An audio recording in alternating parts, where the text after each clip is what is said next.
The forge has been burning since before dawn. The apprentice's arm stopped hurting 3 hours ago. Not because the pain left, because he stopped noticing it. Because somewhere in the 10,000th strike of the hammer against hot iron, the boundary between the man and the work dissolved into something that has no good name in any language. He is not thinking about the blade. He is not thinking about anything. He is simply here, striking, present in the only way that actually produces something real. Here is what no one tells you about change. You don't fail because you lack willpower. You don't fail because the goal was wrong, the system was flawed, or the timing was bad.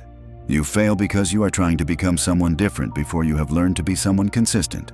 And consistency, true, quiet, unglamorous consistency, is not a personality trait. It is a practice, one that can be built, deliberately, from almost nothing, but not in the way you have been told. The Japanese have a word for this practice, Kaizen. It is used today in boardrooms and productivity frameworks and self-help books. And in almost every case, something essential about it has been lost in the translation. Most people encounter Kaizen as a strategy, 1% better every day, marginal gains, the compound interest of small improvements. The math is real. The principle is sound, but the math is not the point. The point, the thing the craftsman at the forge understands that the productivity framework never quite captures, is this. Kaizen is not about getting better. It is about becoming the kind of man for whom getting better is simply what each day is. Not a goal, not a strategy, not a system imposed on a life from the outside. A nature, built one unremarkable day at a time, until the man and the practice are the same thing, until the hammer falls without the man having to decide to swing it. The man who kept starting over, his name was Daisuke. He was 31 years old, and he had started over so many times that starting over had become, without his full awareness, his actual habit. Not training, not building, not the patient accumulation of anything that would outlast the initial momentum. Starting. He was exceptional at starting. He had the notebooks to prove it, 7 of them, each one representing a different version of the life he was going to build, a different practice, discipline, or craft that was going to be the thing that finally stuck. The first pages of each were meticulous, detailed, written with the particular care of a man investing in something he genuinely believes in. The later pages were blank, every time. He had tried the sword, 3 months, genuine effort, real early progress that felt like confirmation that this time was different. Then a plateau, the invisible wall that separates the exciting beginning from the serious middle. And then, quietly, without a single dramatic decision, the training had simply stopped. He had tried calligraphy, meditation, the study of strategy. Each one began with fire, each one ended with silence, and each ending left behind a specific residue, not quite guilt, not quite shame, but something in that neighborhood. The accumulation of abandoned beginnings sitting in the chest like stones added one at a time, night until the weight of them made each new beginning feel slightly heavier than the last. The humiliation, when it came, was not dramatic. It never is with the important ones. He was visiting a swordmaster, not as a student, just as an observer, accompanying an older merchant who had connections at the dojo. He watched the senior students train, and one of them, a young man, perhaps 19, clearly still in the early stages, was doing something Daisuke recognized. The same basic form Daisuke had spent 3 months with 2 years ago. But the quality of it, the way the movement had been worn into the body so deeply it was no longer movement. It was simply what the young man's body did. Unhurried, inevitable, like water finding its level. The swordmaster stood beside Daisuke and said, and to no one in particular, "He has done that form every single day for 14 months without missing once." Daisuke said nothing. 14 months ago, the swordmaster continued, he could barely hold the sword correctly. He walked away. He had not been speaking to Daisuke specifically, but the words found their target with the precision of something aimed. Daisuke left the dojo early.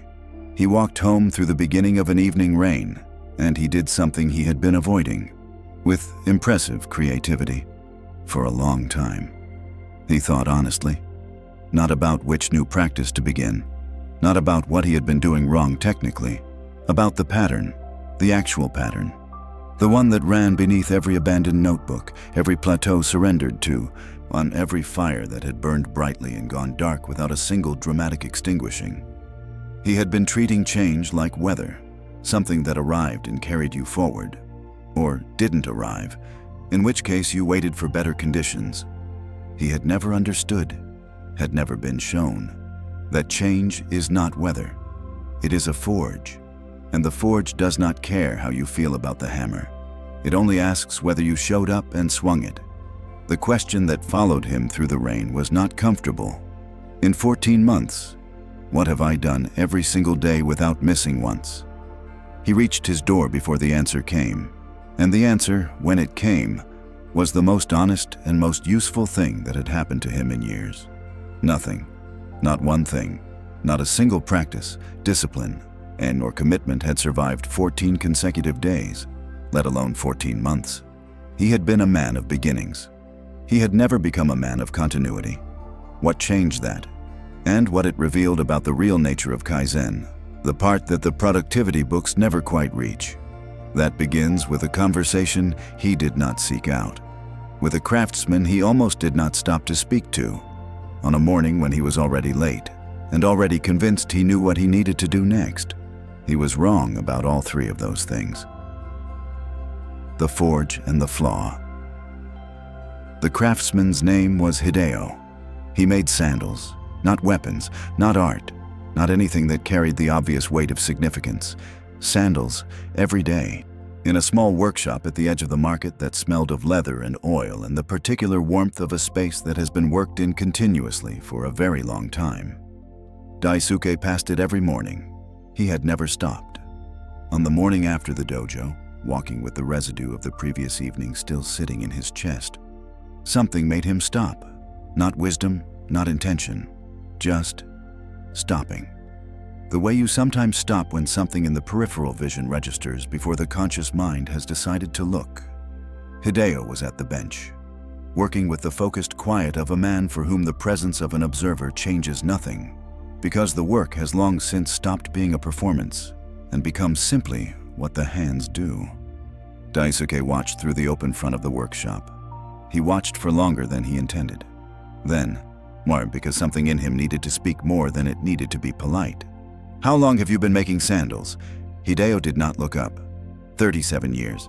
"Every day?" "Every day I was alive." Daisuke stepped inside. "Were you always this good?" Hideo looked up then, not with offense, with the mild curiosity of a man who finds the question slightly beside the point. "No," he said. "I was terrible. For years. Then how?" "I came back the next day," said Hideo. "And the day after that." He returned to the work. "That is the entire answer. Everything else is decoration." Daisuke sat down on the low bench near the door. He had not been invited to sit. He sat anyway, and with the instinct of a man who recognizes, without being able to say exactly how, that he is in the presence of something he has been looking for without knowing its name. "But there must be more to it," he said. "Technique, refinement, the right teacher." "All useful," said Hideo. "None of them primary." "Then what is primary?" The craftsman set down his tool, looked at Daisuke with the patience of a man who has had this conversation before. Not many times, but enough to know how it goes and where it matters.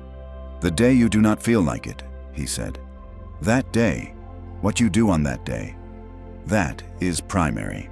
He picked up the tool again.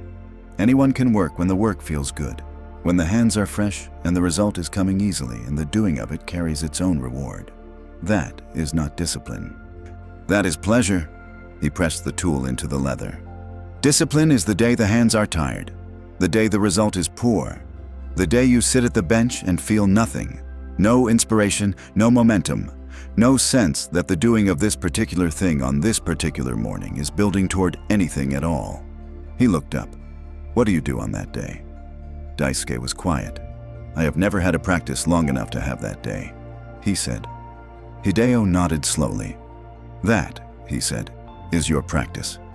This is the first thing Kaizen actually is. Not the improvement, not the compounding, not the elegant mathematics of marginal gains multiplied across time. Kaizen is the return, the daily, undramatic, sometimes reluctant, always necessary return to the thing you have chosen, regardless of how the return feels. The feeling is irrelevant. So, not because feelings don't matter, but because the feelings about the practice are weather, variable, unpredictable, completely unreliable as a guide for whether the practice should happen today. The practice should always happen today. That is the entire foundation. Everything else, the improvement, the refinement, the accumulation of skill across months and years, is what happens naturally when the return is consistent. You do not pursue the improvement, you pursue the return. The improvement follows. This is where the first myth breaks. The myth that the quality of your effort determines the value of the session. The inspired session. The session where everything flows and the work feels almost effortless, and you walk away certain that this is what mastery feels like.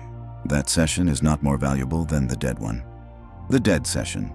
The one where the hands are slow and the mind is elsewhere, and the result is mediocre by any honest measure. That session is not less valuable. The value is not in the quality of the session. The value is in the return itself. The message the return sends. To the body, to the habit-forming depth of the self that watches what you actually do rather than what you intend to do, is this: I am the kind of man who comes back. That message, repeated daily, is the actual mechanism of Kaizen, not the improvement of the work, the construction of the man who does the work. Hideo introduced Daisuke to the practice without calling it a practice. He simply said, at the end of that first morning, "Come back tomorrow, I will show you something." Daisuke came back. Hideo put leather in his hands and showed him one thing, one cut. One motion of the knife against the grain at the correct angle with the correct pressure. Not two things. One. "Do that," said Hideo. "Only that, until I tell you otherwise." Daisuke did it. It was simple, almost insultingly simple. He could feel the familiar itch of a mind that processes quickly, growing restless with material that did not require processing quickly. He did it anyway. He came back the next day. Hideo watched him do it, said nothing for a long time. Then, "Your angle is slightly wrong. Here, one correction, nothing else. Come back tomorrow." This is Kaizen in its lived form, not the grand plan, not the optimized system, not the full architecture of improvement laid out in advance so the mind can see where it is going and feel the comfort of knowing the destination. One thing, done again, slightly better, tomorrow. The mind that needs to see the full staircase before it will take the first step. That mind will never build anything real, because the full staircase is never visible from the bottom.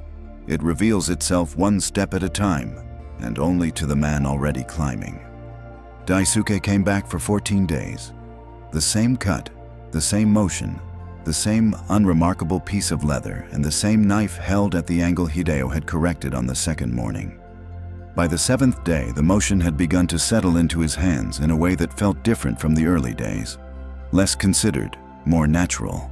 The gap between intention and execution narrowing in the invisible way that real learning narrows it. By the 14th day, Hideo watched him work for a while, then said, "Now I will show you the next thing." One new motion. One new element added to the one that had been established. Not 10 new things, not a new level unlocked, not the reward of visible transformation. One thing. Come back tomorrow. If you feel the impatience of this, if something in you is already calculating how long this approach would actually take to produce meaningful results and finding the number uncomfortable. This is the exact feeling Daisuke felt on the 8th day, and the 9th, and the 12th. The feeling is not a problem. The feeling is the practice. Because Kaizen is not designed for the days when the progress is visible, and the motivation is high, and the evidence of growth is clear enough to sustain you without effort. It is designed precisely for the days when none of that is present, when the only thing available is the return, and the return is the only thing required. 1 month in, something happened that Daisuke had not experienced in any of his 7 notebooks. He woke before the decision to wake had been made. His hands were already anticipating the bench, the leather, the knife, the specific, familiar, daily motion that had been worn into him across 30 consecutive mornings. He had not manufactured motivation. He had not consulted his reasons for doing this, or reminded himself of his goals, or constructed any of the internal architecture that willpower requires to function. He had simply woken up. And the practice had been there, waiting, patient.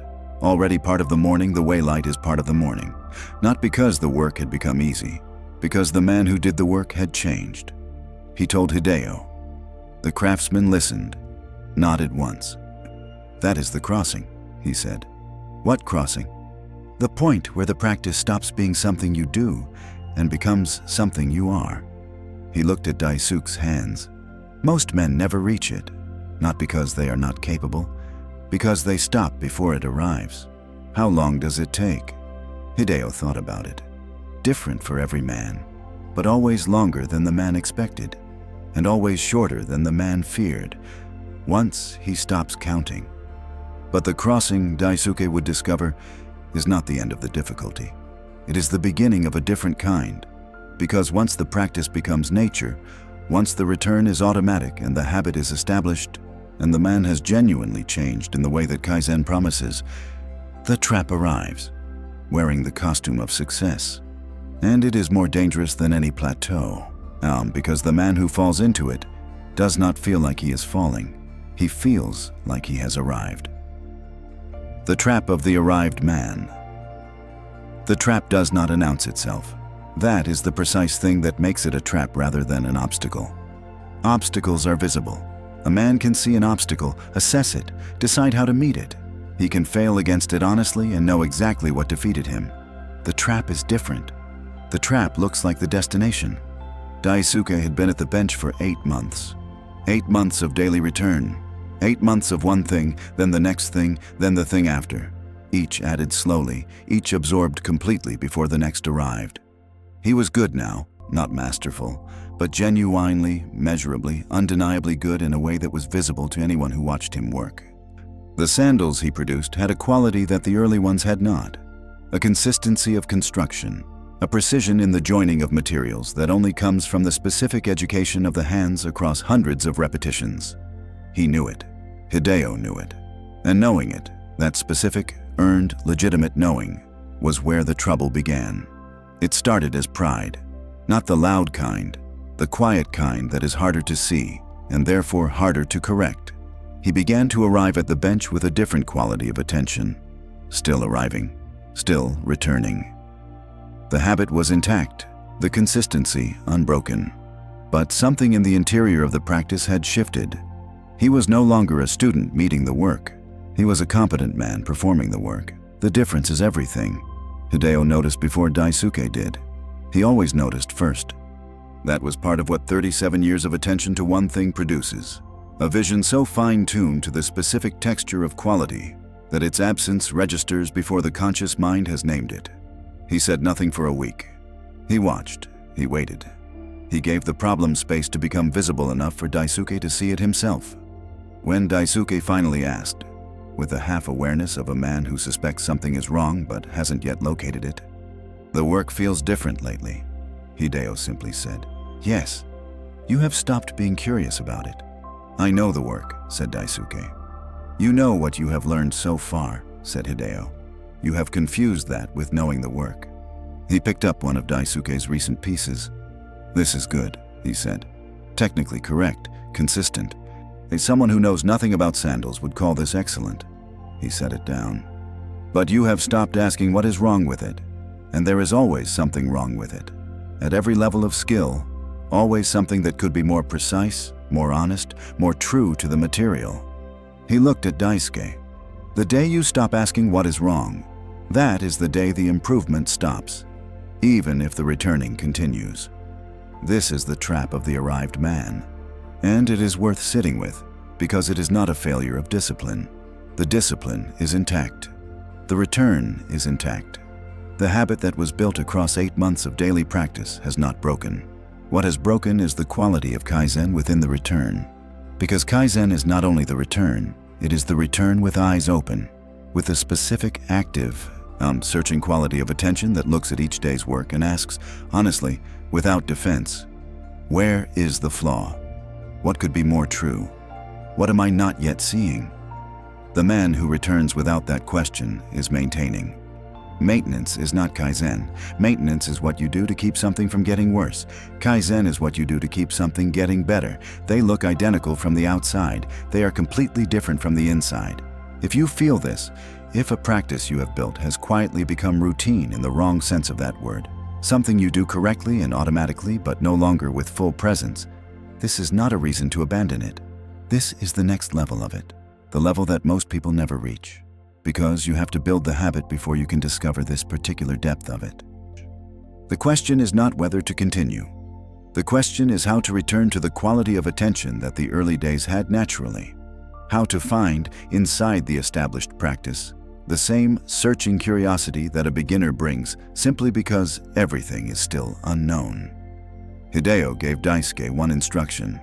Tomorrow, make the worst sandal you have ever made, deliberately. Find every way the construction can fail and build the failure in. Daisuke looked at him. That makes no sense. No, said Hideo. It makes complete sense. You have forgotten what wrong feels like from the inside, so you can no longer feel the distance between where you are and where you could be. He handed Daisuke the leather. Feel wrong deliberately. Then you will feel the rightness more accurately. Daisuke made the worst sandal of his life the next morning. He found it surprisingly difficult, not the making badly, but the deliberate attention to every place the construction could fail. It required him to look at the work with a precision he had not brought to it in months, and in looking for every place of failure, he found 3 places of genuine failure he had not known were there. Not deliberate failures, real ones. Habits of construction that had settled in without his awareness. Small compromises, tiny imprecisions, the microscopic drift that accumulates in any practice that stops being examined. He sat at the bench for a long time after. Then he began again. Not the deliberately bad sandal, the real work, but with the eyes he had just recovered. The breakthrough. When it came, was not a single moment. It never is with Kaizen. That is the second myth that must break here. The myth of the breakthrough as event. We want the moment, the clear before and after, the morning where everything changes and the man who walks away from the bench is measurably, visibly different from the man who sat down. Kaizen does not give you that. What it gives you is slower and more permanent. It gives you the morning, unremarkable, indistinguishable from the mornings before it. When you look at a finished piece of work and realize you cannot find the flaw, not because there is no flaw, because the level of skill has risen to meet the level of vision. And tomorrow, the vision will rise again, and the skill will follow, slowly, invisibly, continuously. The forge burning, the hammer falling, the blade becoming. Daisuke had that morning 10 months in. He looked at the sandal he had just completed. He looked for a long time. He found nothing that needed correcting. He knew, with a specific quiet certainty of earned knowledge, that tomorrow he would look at it again and find something. And he felt about that fact, not frustration, anticipation. The searching had become the pleasure. The question had become the practice. What is wrong with this?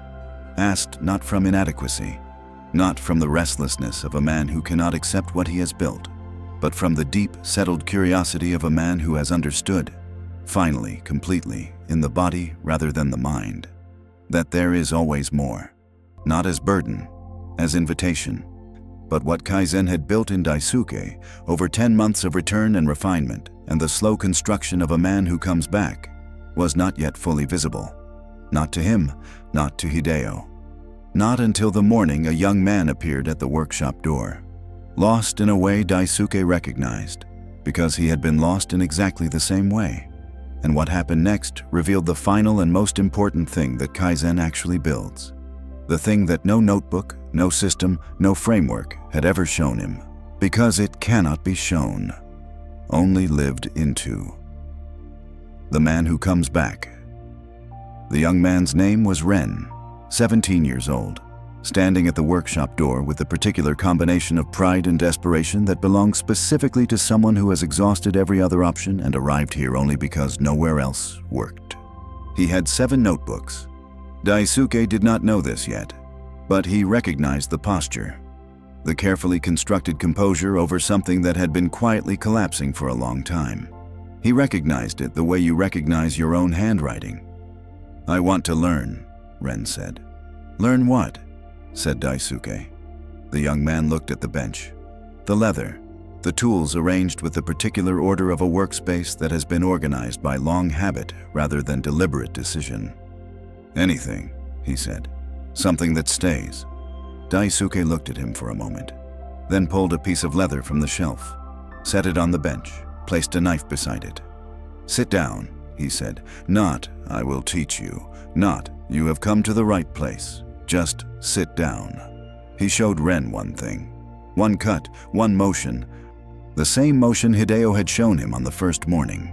The knife against the grain at the correct angle with the correct pressure. Not two things. One. "Do that," said Daisuke. "Only that, until I tell you otherwise." Ren did it. His angle was wrong. His pressure was uneven. The cut wandered slightly from the line it was supposed to follow. "Again," said Daisuke. Ren did it again. Still wrong. Less wrong. Again. They worked in silence for an hour. At the end of it, Daisuke looked at the afternoon's cut spread across the leather. He could see the improvement across the hour. Faint, incremental, the kind of progress that would be invisible to anyone who had not been watching the whole of it. He pointed to the last cut. "Better than the first," he said. Ren looked at it, looked at the first. "Not much better," he said. "No," said Daisuke. "Come back tomorrow." Ren came back, the next day and the day after, and Daisuke watched, with the specific quality of attention that 10 months of being watched had taught him. The same process he had lived through, compressed into the body of someone else. The early restlessness.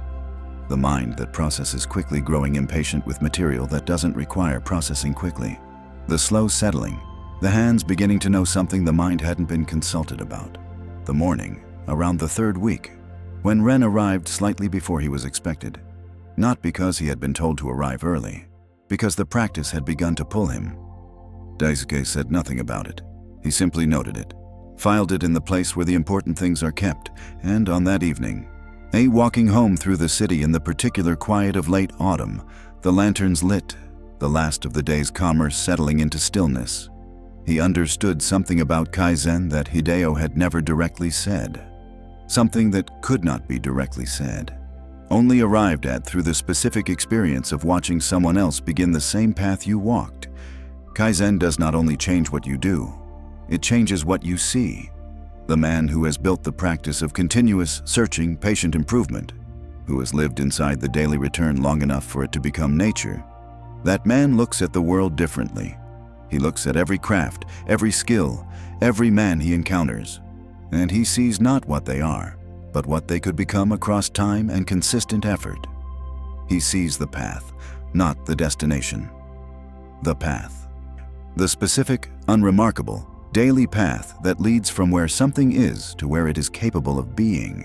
And that vision, the ability to see potential as a process rather than a fixed quality, is the most transferable thing Kaizen builds. More than the sandals, more than the skill, more than any specific improvement in any specific domain. The vision travels into every room, every relationship, every broken thing encountered on the road. The man who has learned to ask what is wrong with this and how could it be more true, does not stop asking that question when he leaves the bench. 3 months after Ren arrived, Hideo came to the workshop. He stood at the door the way Daisuke had once stood at his, watching, unhurried, taking in the quality of what was happening with the vision of someone who has been seeing this for 37 years. He watched Ren work.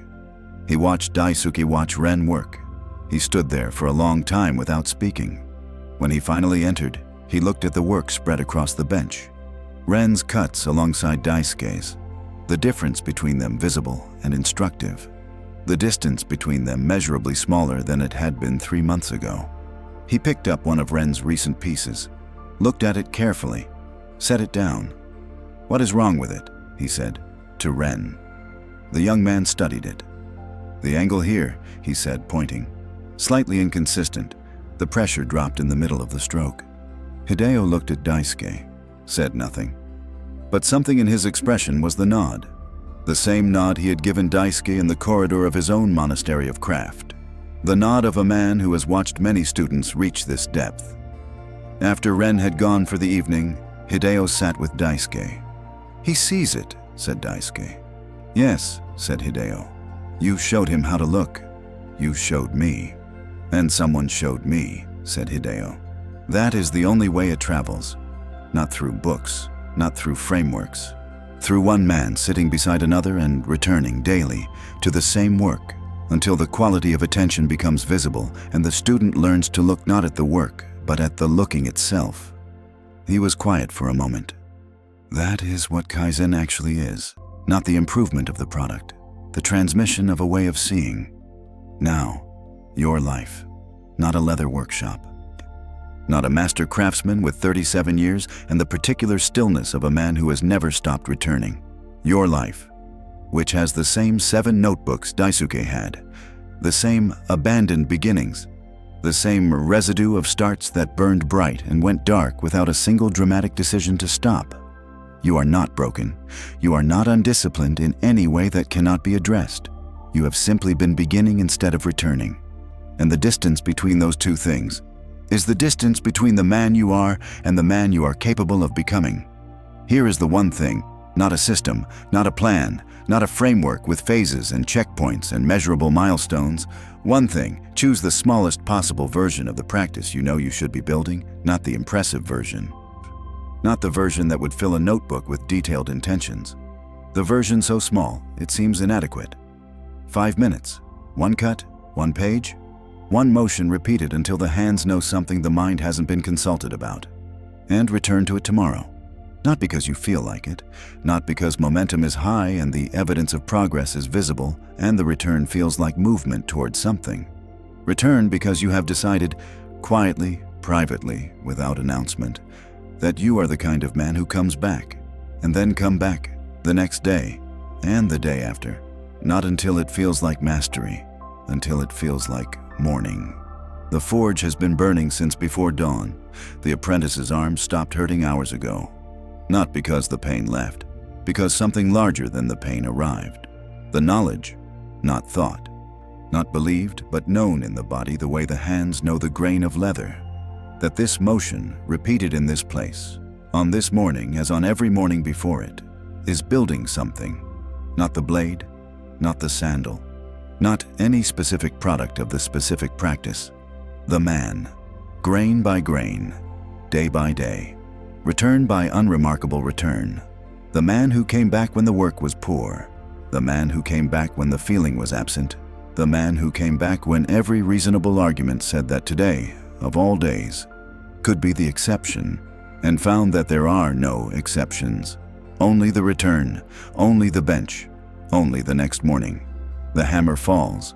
The forge holds its heat.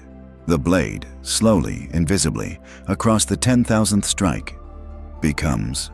If this found you at the right moment, subscribe. One path, one practice, every week.